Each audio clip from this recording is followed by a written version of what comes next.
Mr. Speaker. Thank you, colleagues. Today, I rise for the last time in this chamber.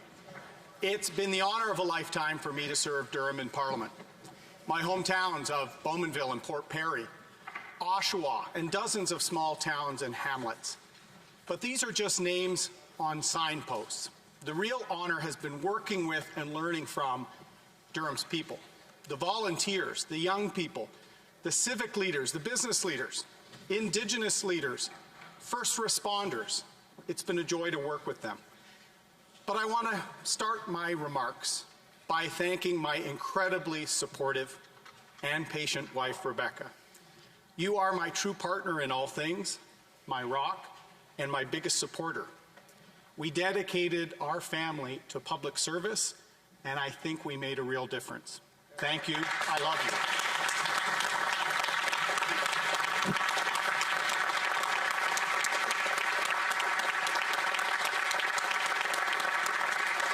I'm also incredibly proud of our two children, and I will retain special memories of my time with them. Running in Stanley Park with Molly, fishing for crabs on Vancouver Island with Jack.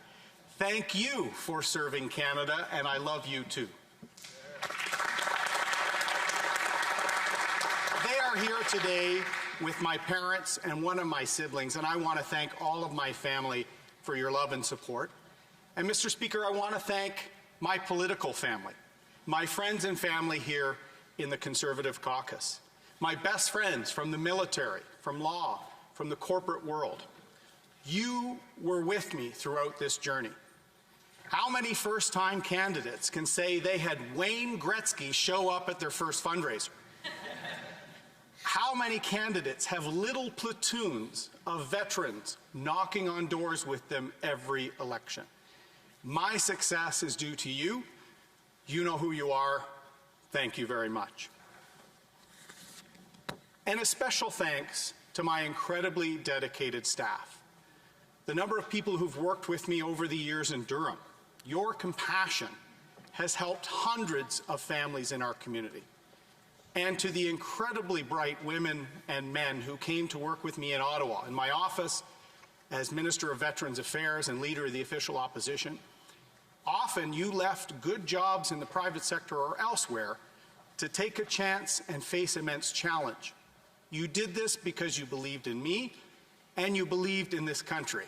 Thank you, and I will never forget your efforts. I'm also incredibly proud of the accomplishments we made together, both in government and in opposition. The last full sitting day of 2012 is when I first entered this chamber. Actually, it wasn't this chamber, it's the real one up the way, Mr. Speaker. But I had the pleasure, the honor of being escorted in as a by-election winner by Prime Minister Stephen Harper and by the late Jim Flaherty. Jim Flaherty was a political mentor to me, a colleague of my father's from Queen's Park, and to have my family in the audience that day taking my seat for the first time is a memory I will never forget.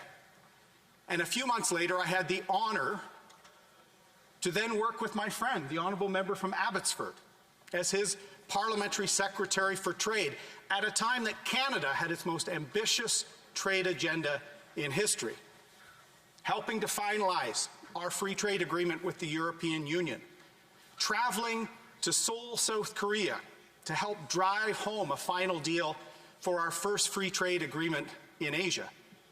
And while in Seoul, taking the time to lay a wreath for the hundreds of Canadians who died helping that great country earn its freedom.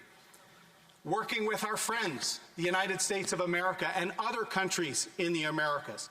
What an exciting time for a brand new MP. And I will never forget the day that I was sworn into cabinet. The memory of Molly explaining to her 3-year-old brother Jack that we were going to Rideau Hall, and Rideau Hall was kind of like the home of the Queen's friend in Canada. And then an hour later to see Jack knowing it was the Queen's friend, but still standing on the couch in his shoes. That's a memory Rebecca and I will always keep.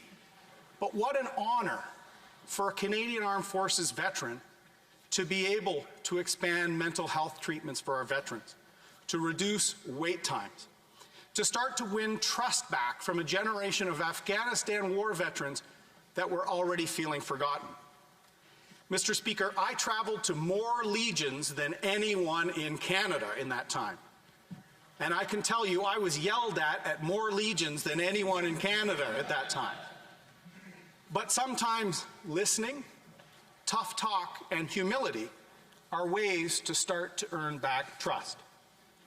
By restoring the memory of World War I soldier and MP Sam Sharp, to expanding benefits for veterans and their families, to forging friendships with the Equitas veterans who had been suing our government. I gave it my best in the time we had, and I truly believe we made a real difference. And then, Mr. Speaker, getting the chance to serve as leader of the Conservative Party of Canada, the party of confederation, the party of the Bill of Rights, of leading the global fight against apartheid, of calling out at an early time the aggression of Vladimir Putin. This was the zenith of my time in politics.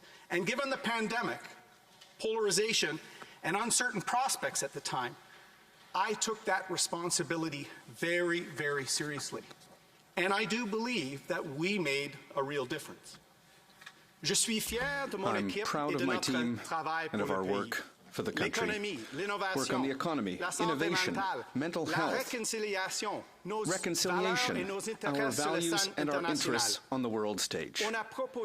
We proposed smart policies for our future. It was also an honor for me, an Anglophone MP from Ontario, to honor the Québécois nation and to participate in debates that are important to Quebec, to its culture, its language, its identity.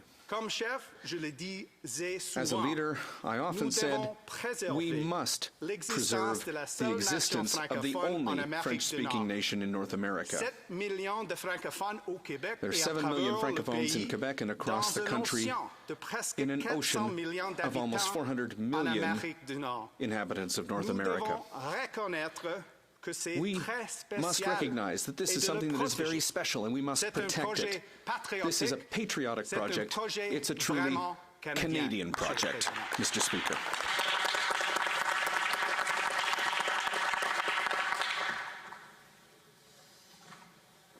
And now I end my time in this chamber as it began, Mr. Speaker, as the Member of Parliament for Durham, as a husband, as a father, as someone who believes deeply in Canada. And this is why, in my final moments, in my last time in this chamber, Mr. Speaker, I want to share my thoughts with my fellow parliamentarians. Over a century ago, as war raged in Europe, Prime Minister Borden said this about a Canada coming together to meet the challenges of its age.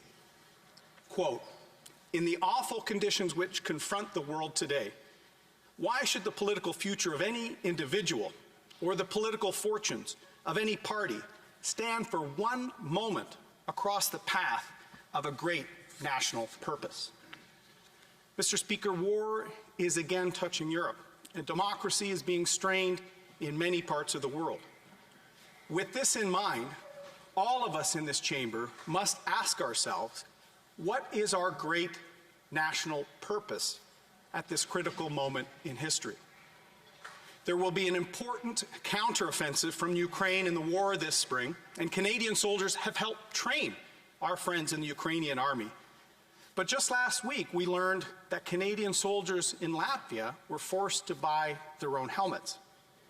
This news came mere weeks after learning that the Prime Minister had told other world leaders that Canada had no intention of paying its fair share in NATO. The country that in Borden's time secured victory at Vimy Ridge now has its soldiers buying its own kit. The country that helped draft the NATO Charter now is saying it's not willing to pay and support it. This chamber should always ensure that the men and women have the equipment they need to do the job we ask them to do, and that our country never wavers from its commitment to peace, security, and living up to our word. That should be our national purpose, Mr. Speaker.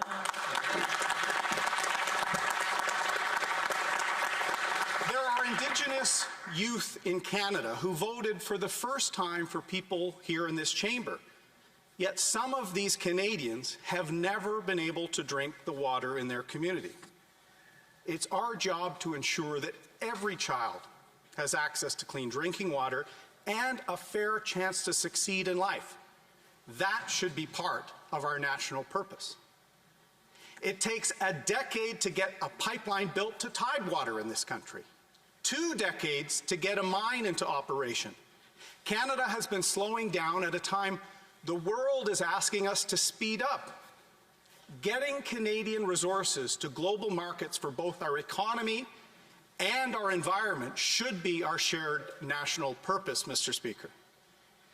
There are many challenges facing Canada at this time, but there are also incredible opportunities waiting to be seized.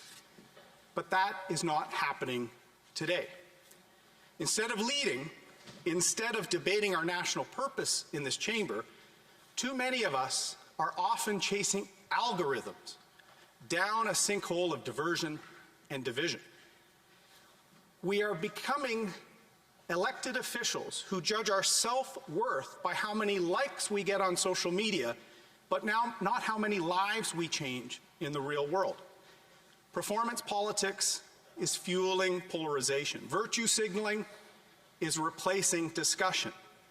And far too often, Mr. Speaker, we're just using this chamber to generate clips, not to start national debates.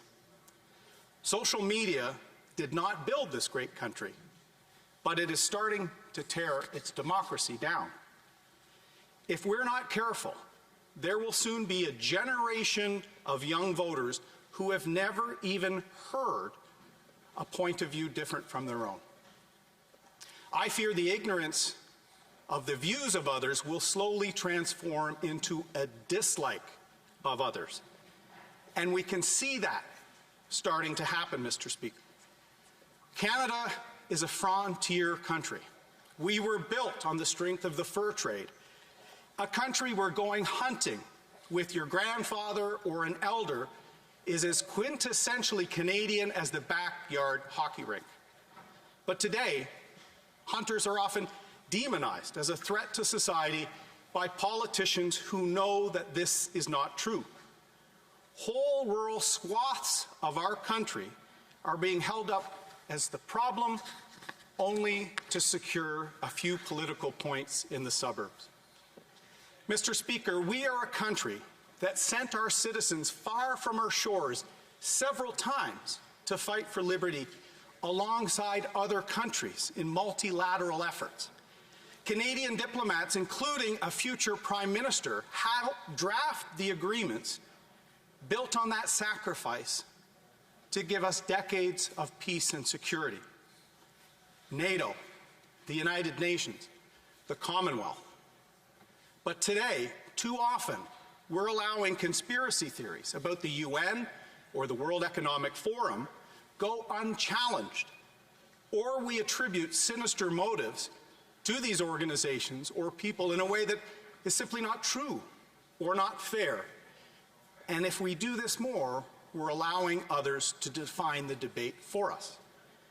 We risk allowing others to set the course for this country because too many members on all sides of this chamber, from time to time, I've been guilty of it myself, Mr. Speaker, we're becoming followers of our followers when we should be leaders. One member from the other side of the House told me, Mr. Speaker, that they no longer speak to their brother because of the divisive nature of the vaccine debates in the last election. Canadian families are in some cases finding it difficult to talk to each other about important issues. If we ever want to change this and begin to have respectful and serious discussions again, Mr. Speaker, that change needs to start right here in Canada's House of Commons. Why should the political future of any single member of this chamber or the electoral success of any one party stand in the way of our unity of the prosperity we want to give to our children. Preserving these things and rising to meet the unique challenges facing Canada and the world today needs to be our national purpose. As members of Parliament, we must always put the country first. We must lead and not just follow. We must strive to inspire and be careful not to incite. And we must debate with insightful reason, not just tweet out of frustration. Because if we don't, Mr. Speaker, decades in the future, Canadians will point to this Parliament as the time when our national decline began. But colleagues, I don't think that will happen. I'm an optimist, and I hope you all reflect on some of these things over the summer, because I believe that Canada's best days are actually ahead of us, Mr. Speaker. I believe in this great country and its people. And friends, I believe in each of you.